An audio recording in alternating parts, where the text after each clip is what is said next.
Biglang naging usap-usapan si Homer Sison online matapos niyang sumalang sa Pocas Sports Podcast.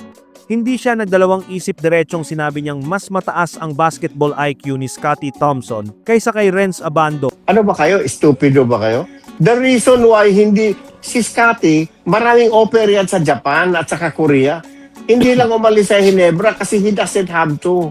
At tinawag pa raw niyang bobong player si Abando. Kung may IQ test tayo, basketball IQ, kulelat si Abando compared kay Scottie Thompson. Abando is a dumb player compared to Thompson. Para kay Sison, mas smart at mas magaling maglaro si Thompson. Siyempre, di pumayag ang mga fans ng Gilas Pilipinas. Mabilis nilang ipinagtanggol si Abando, nilista ang husay niya sa pagtalon at ipinaalala yung mga malalaking kontribusyon niya para sa national team. Sa Facebook, nag-viral pa isang video reel na may tanong na, sakit mo magsalita kay Renz Abando. Talagang hindi natapos ang diskusyon, hanggang ngayon, mainit pa rin ang debate.